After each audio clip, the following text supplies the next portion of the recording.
Hey guys, welcome to my channel. Man, no one cares about that. Love, Death, Robots, episode Pop Squad. I'm a pop star, not a doctor. Sorry about that. So the episode starts off with the main protagonist, who we later come to know as Briggs, entering a raggedy looking building. There's like futuristic law enforcer people there, searching a house and questioning a woman. They specifically tell her what you're doing here is illegal. We then see Briggs' partner rushing a couple of kids out of a room. She says to him that's all of them, and after a bit of back and forth, Briggs says he'll deal with the kids. Everyone else exits the room, leaving Briggs and the children alone. He has a real distressed look on his face. He even tells the kids sorry. One of them holds up a green dinosaur toy. This toy being super symbolic, so keep it in mind. Briggs then callously shoots them.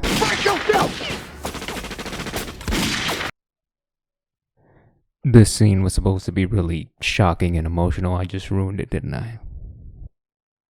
But anyway, now we're completely aware of what the law enforcer was talking about. In this world, it's illegal to have children or for children to even exist. This of course raises the question of why the hell is it illegal and how would the human race sustain itself if people don't have offspring? We're then shown a shot of Briggs leaving the area in his vehicle. Not driving on the road though. Roads? We don't need roads. Yeah, old news stock. As he flies higher, the world becomes more futuristic, wealthy, clean, totally not raggedy, giving a literal sense to upper class. Briggs goes to a party to meet his girl. That's what I'm gonna call her, her name ain't that important. She's a singer, and after her performance, she asks Briggs how was the call. She means the situation that Briggs was in earlier with the kids. He shrugs it off as if it was nothing, and even calls the parents in that situation breeders and crazy. Briggs' girl is really unsympathetic with those parents. She says, why stop the redo treatments and give all this up? Not having kids is a small price to pay for getting to live forever. What she says here answers one of our questions. It's indicative of how the human race sustains itself. Having new generations take over for ones that grow old is redundant. Apparently, with these redo treatments, people live forever. Briggs replies with something also insightful about the world they live in.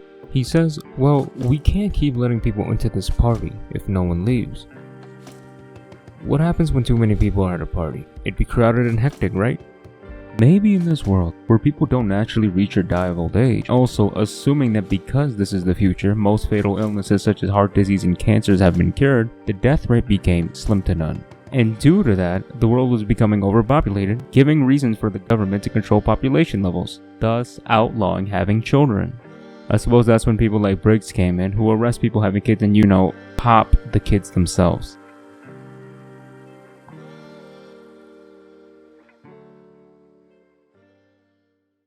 Later on in the scene, Briggs' girl gets pulled away from him and he notices bloodstains on his fingers. He then has flashbacks to the kids that he dealt with earlier. This is the first glimpse we see of Briggs actually suffering a mental toll due to his actions. His girl received a green dinosaur as a present, very similar to the one that the kid held up before being shot earlier that day. Like I said, the dino is symbolic, man.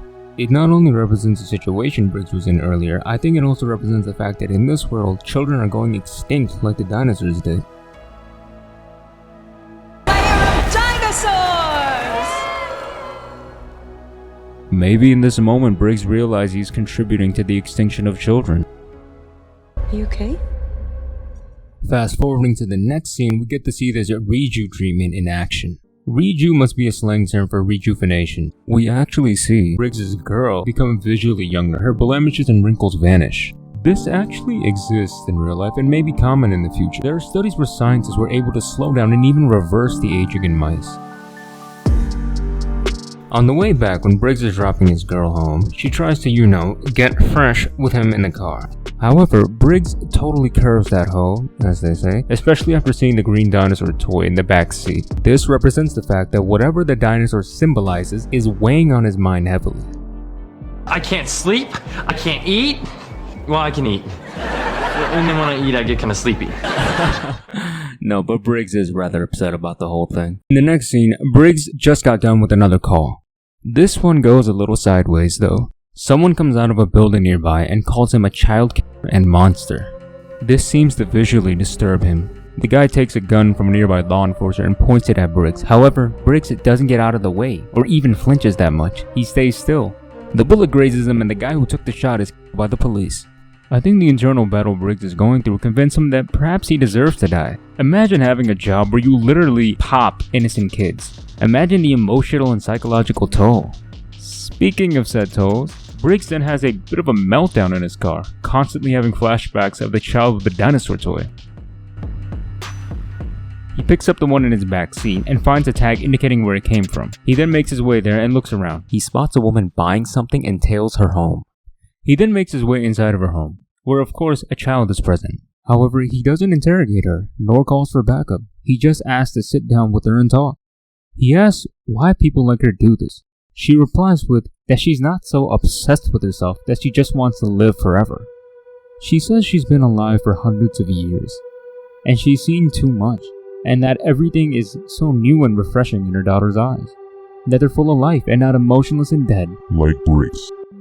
She says she remembers the first time her daughter laughed, walked, called her mommy, because she knows she'll only have a few of these moments.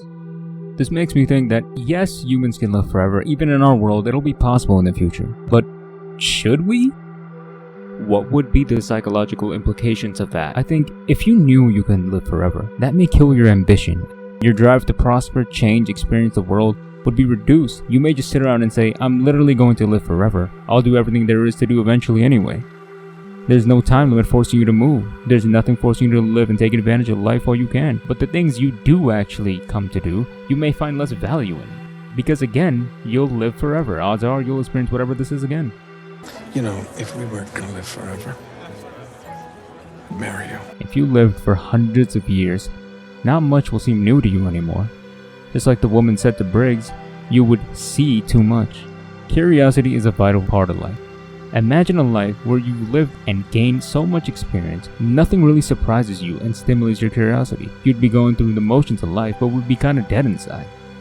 Anyway, probably for the first time in a long time, Briggs shines a legitimate smile while watching the little girl play. The girl tries to interact with Briggs. However, while they are, the mother tries to take Briggs' gun, which he placed on the table. He manages to neutralize her and points the gun at the girl. However, he doesn't go through with it. He lets them go. Upon exiting the house, he finds his partner waiting outside, giving him a real strange look. You can hear the kid crying in the background. To protect the girl, he pulls his gun at his partner and they both get a shot out at each other. His partner hits the floor right away, and a wounded Briggs walks a little bit further out in the open, looks up at the sky, and presumably dies there.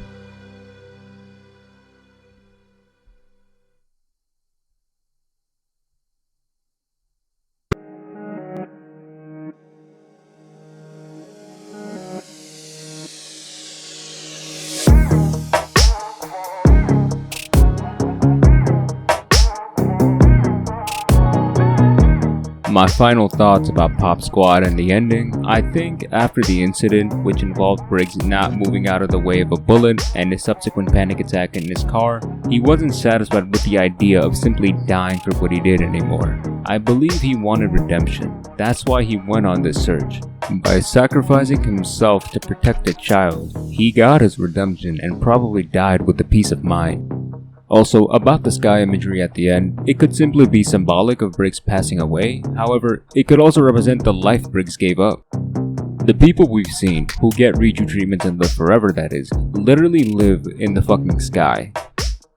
Going back to that scene where Briggs first talked to his girl, she said, "Who would give all the time?" Briggs gave it all up after understanding the joy and love a mother felt for her child. And also, because he simply didn't agree with the concept of living forever anymore. This could also raise a bigger point, right? Maybe we shouldn't blindly agree with the norms of society just because it's common. There are always two sides to every story.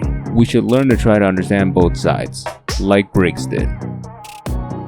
Hey man, if you laughed, cringed during this video, or thought any of this was thought-provoking, my mission accomplished. I'm gonna be putting more analysis videos out here, Imitate Infinity YouTube channel. There'll be many twists for this channel guaranteed. What do you think of Pop Squad? Let me know, and most importantly, thanks for watching. Love you. And just so you know, if we weren't gonna live forever, I'd marry you.